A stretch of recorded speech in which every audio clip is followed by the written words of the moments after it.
Hola amigazo, ¿cómo andan? Yo soy Treyes y en esta oportunidad voy a hablar de Bilardo en un nuevo Treyes Te Atiende, porque veo mucha gente que lo cataloga de antifútbol y ojo, yo para nada soy bilardista, pese a que comparto muchos conceptos de él, al mismo tiempo hay otros tantos conceptos que no coincido con él.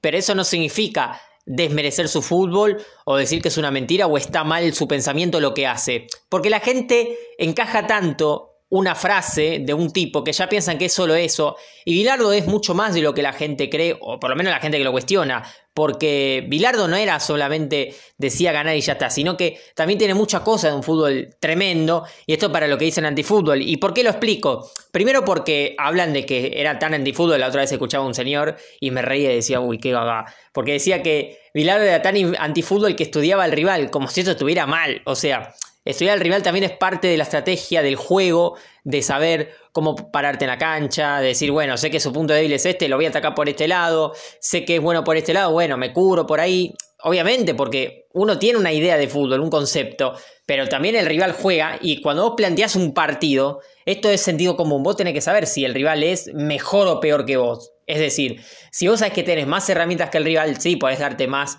lujo para ir a atacarlo, para lastimarlo, para por ahí adelantar líneas. Ahora, si vos sabés que el rival es mejor que vos, y mirá, si le vas a hacer a jugar mano a mano, te comes 20.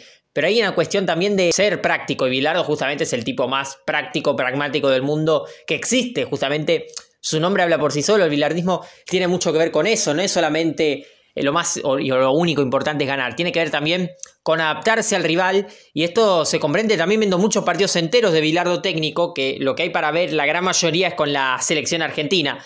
Un puñadito muy corto en el Sevilla y en Boca, pero la gran mayoría con la selección en casi toda la década de los 80, del 83 hasta justamente el Mundial de Italia, donde se ve un Bilardo que cuando empieza a convocar jugadores, vos ves que Argentina tiene tipos de buen pie.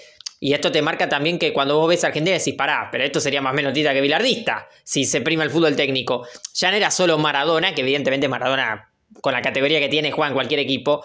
Me refiero más que nada a lo que es el Beto Alonso, que estuvo en los comienzos, estuvo Bocini, también estuvo en el Mundial, aunque casi no jugó minutos, pero estuvo convocado. Y el equipo titular del Mundial era Burruchaga, que era un jugador tremendo técnicamente, era un jugadorazo. También estaba el Negro Enrique, otro gran jugador, también de aquel River del 86 que fue muy bueno. Y había también un par de jugadores, Vasco Latricochea, un jugador que tenía una calidad también para jugar al fútbol muy buena. Batista también, ese mediocampo, me vas a decir que no es de buen pie, que no es técnico. A eso es lo que doy. De buen pie no estoy diciendo que tiran caños, lujo, no, que tienen tipos que manejan bien la pelota, que se asocian y tiene mucho que ver con el fútbol argentino. Suele sacar estos jugadores que por ahí son números 10, que después sí, por esquemas se pueden retrasar y jugar a otra cosa, pero esto también los hace completos.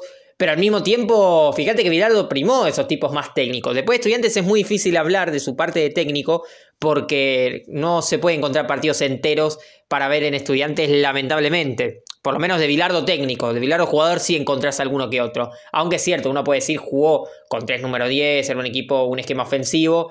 Pero me gusta hablar más de lo que se ve en partidos enteros, lo pueden buscar en Futbolía, no hay ningún invento acá. Y lo pueden ver en la selección argentina, por ejemplo, que también tenía estos jugadores técnicos. En alguna que otra convocatoria ha estado Sabela, que era un jugador también de mucha riqueza técnica. Y así un par de jugadores también que Bilardo le daba prioridad. Lo que pasa que, repito, es sentido común. Él sabía que se tenía que adaptar al rival. ¿Y eso está mal? No, para nada. Porque justamente el fútbol tiene mucho que ver con la viveza. No es solamente lo ataco al rival, le genero situaciones. También tiene que ver con circunstancias del partido que te obligan a jugar a otra cosa. Es decir, está el equipo ideal y el equipo real. Y a veces el equipo real o el partido real te lleva a tener que jugar a otra cosa. Y ahí es saber adaptarse. Cosa que lo ha hecho muy bien también el señor Bilardo. Porque sí, está muy lindo la idea de tocar la pelota. A mí me encanta.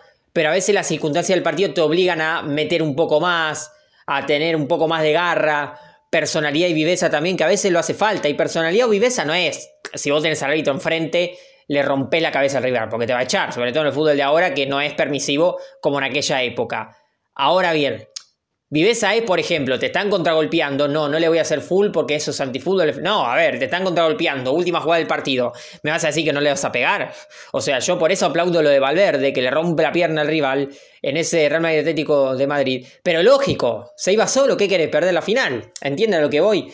Y no se trata solamente de resultadismo, ganar como sea o ganar, porque yo no me considero resultadista y no lo soy para nada. Para mí un equipo no es mejor por ganar o perder, ni un jugador tampoco. Ahora bien, eso no significa que cuando vos entrás a la cancha a jugar, vos también desarrollás una idea para intentar ganar. Y si no te sale esa idea, buscás otras formas también. Es decir, es como, no, pasá a mi casa, robame todo. No. Si podés defenderte también para que no te hagan nada. Y lo mismo en el fútbol. No le vas a decir al delantero, no, deja, haceme un gol tranquilo. No, si tenés la oportunidad de forzarlo para que no haga el gol, y no me refiero solo para defenderlo, vuelvo a decir, te están contragolpeando, no vas a ir a faulearlo, no vas a ir a buscarlo para evitar que te haga el gol. Pero es una cuestión también de sentido común, cortás una contra. Porque si no, después sí terminás siendo un equipo inocente, que es lo que pasa muchas veces.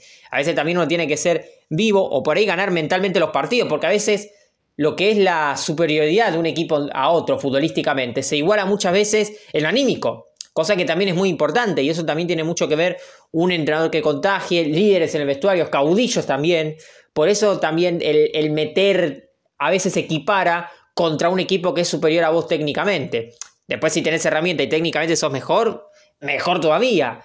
Pero Bilardo en eso lo comprendía muy bien y no es para nada antifútbol. Después otra cosa es que se hable del estudiante de Subeldía, que es cierto que era muy criminal para la época y es cierto que también la época lo ayudaba en el sentido de que era más permisivo el fútbol para pegar, aunque hay muy pocos partidos completos de ese estudiante donde Bilardo era jugador y este señor Osvaldo Subeldía, un grande también de la historia del fútbol argentino, era entrenador.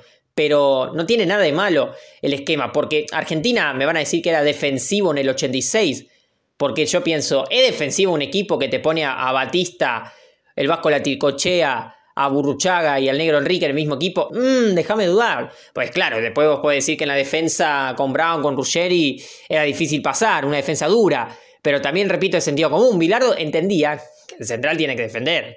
Es decir, si sabe salir, mejor, pero tiene que defender.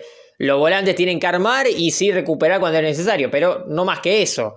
Y los delanteros atacar y hacer goles o generar situaciones de gol o pases. Es así de sencillo. No como hoy en día que te quieren desordenar todo el fútbol y que cada uno quiera hacer un invento, no. O sea, lo de Bilardo es algo de sentido común, de ser práctico justamente como es él.